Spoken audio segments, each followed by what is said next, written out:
बोले गंगा मैया की जय। बोले सत्य सनातन धर्म की जय। पतित पावनी कलिमल हारिणी मंगलकारिणी मोक्षदायिनी माँ गंगा मैया का ये पवित्रतम गीत है गीता जी के 12वें अध्याय से, जो कि भक्ति योग है। दूसरे श्लोक की चर्चा सुन रहे थे। भगवान कह रहे हैं, मैया वैश्य मनो ये मां नित्ययुक्ता उपासते श्रद्धया परयोपेतास्ते मे युक्त तमामता। यहाँ पे कह रहे हैं, मैया वैश्य मनो ये मां। सबसे पहली शर्त भगवान की है कि मुझ में अपना मन आविष्ट करे।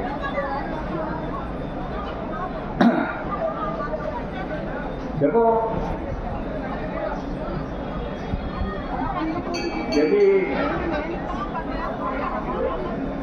नारायण में मन को आविष्ट किया तो नारायण की मर्यादा भी हमारे जीवन में आएगी। गुरु, पिता, माता, इनके सामने रहने पर संकोच का, शिष्टता का पालन होता है कि नहीं? क्लर्क अपने मैनेजर के सामने कितना शिष्ट और विनम्र रहता है। अब नारायण में मन आविष्ट करना है तो मन में उसके अनुरूप शिष्टता और मर्यादा आनी चाहिए। जब मन में भगवान में तभी रहेगा जब आप भगवान के अनुरूप अपने अंदर शिष्टता, मर्यादा रखेंगे।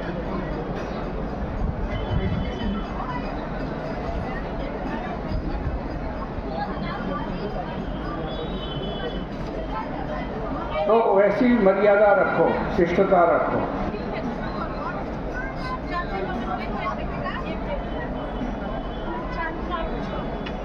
नित्य युक्ता उपासते।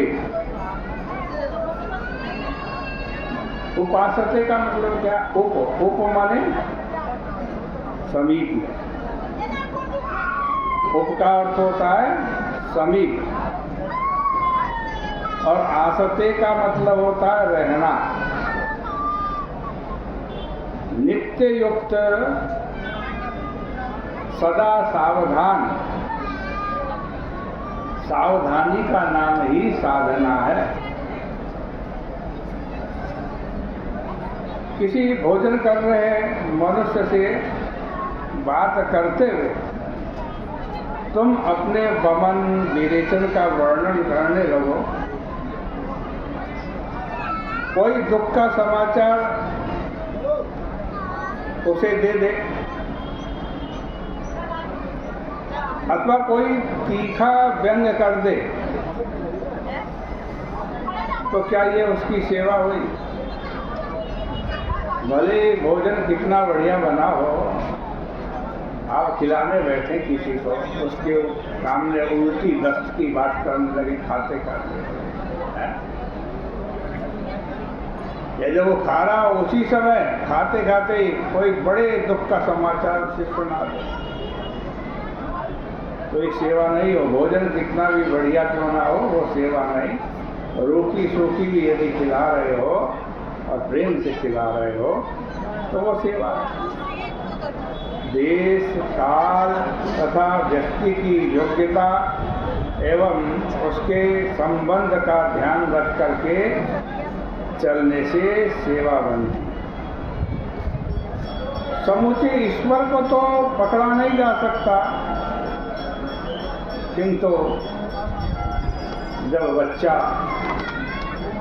पिता की उंगली पकड़ करके चलता है तो लोग कहते हैं कि वह पिता की उंगली पकड़ करके चल रहा है।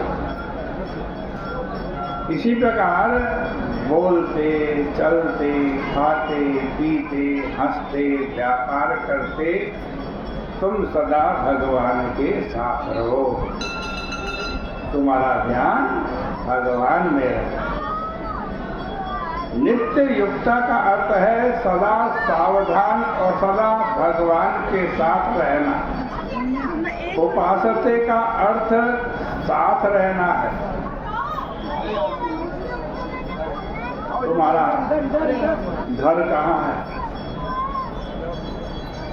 भगवान ही तुम्हारा घर है।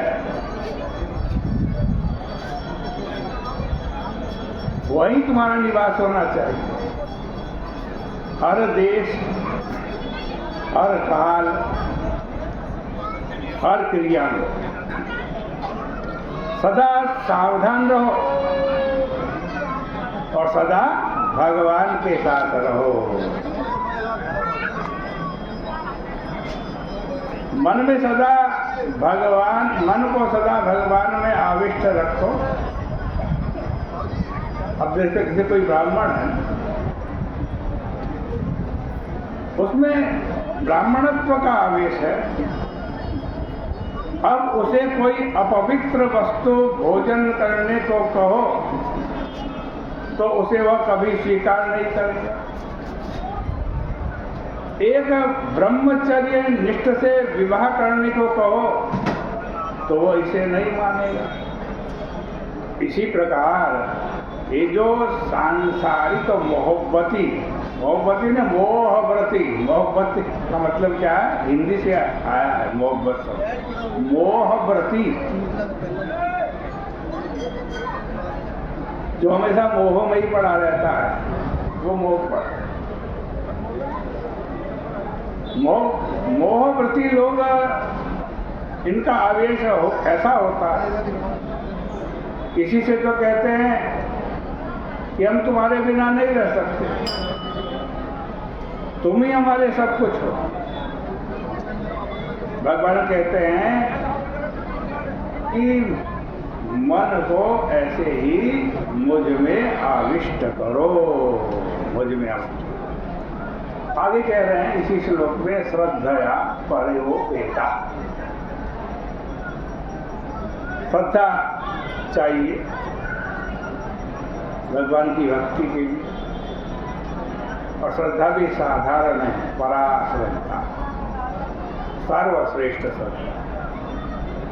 शंका मत करो कि भक्ति करने से हमारे अंतःकरण की शुद्धि होगी या नहीं, हमें गुरु की भक्ति प्राप्त होगी कि नहीं, भक्ति से मुक्ति मिलेगी या नहीं, भक्ति करने से भगवान के दर्शन होंगे या नहीं, ऐसी शंका का सदा सर्वदा के लिए त्याग कर दो। यह दृढ़ विश्वास रखो कि हम भक्ति करेंगे तो हमारा कल्याण निश्चित होगा, निश्चित होगा। इस जन्म में हमारा कल्याण ना हो तो हम नरक भी भोग लेंगे, लेकिन अपना मंत्र नहीं बदलेंगे। ऐसा दृढ़ निश्चय होना चाहिए। महाभारत में भगवान शंकर के भक्त थे उपमन्यु, उसकी कथा आती है। उन्होंने एक बार देखा कि उनके सामने ऐरावत पर बैठ करके इंद्र आए, वज्र हाथ में है, इंद्र खड़े हैं। इंद्र उपमन्यु से कह रहे हैं वरदान मांगो, वरदान मांगो। उपमन्यु बोले देवेंद्र आप वरदान देने के लिए क्यों आए? वरदान देने के लिए क्यों कहा? मैंने आपको तो नहीं बुलाया। वो कहते हैं अपिकीटः पतंगो वा भवेयं शंकराज्ञया न तो शक्कः त्वया दत्तं त्रैलोक्यमपि कामये। वो कह रहे हैं शंकर जी की आज्ञा हो तो मैं कीड़ा मकोड़ा पतंग भी बनने बहुत तैयार हूं। और इंद्र तुम्हारे दिए गए तीनों लोकों के राज्य को भी मुझे नहीं चाहिए।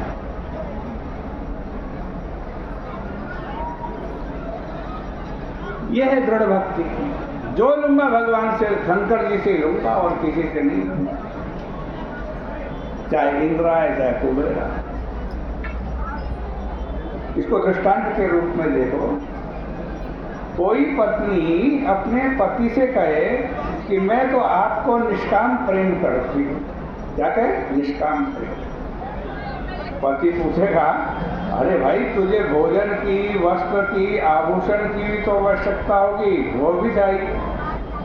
अब यदि पत्नी कहे कि ये सब आवश्यकताएं तो मैं पड़ोसी से पूर्ण कर लूंगी, तो वो भ्रष्ट हुई या नहीं?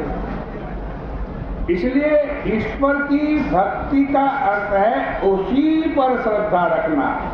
परा श्रद्धा का अर्थ है कि वेद, शास्त्र, पुराण आदि में जो भगवान की, उनके नाम की लीला धाम की महिमा बताई गई है, उसे स्तुति या अर्थवाद न मान करके यथार्थ मानना। आइए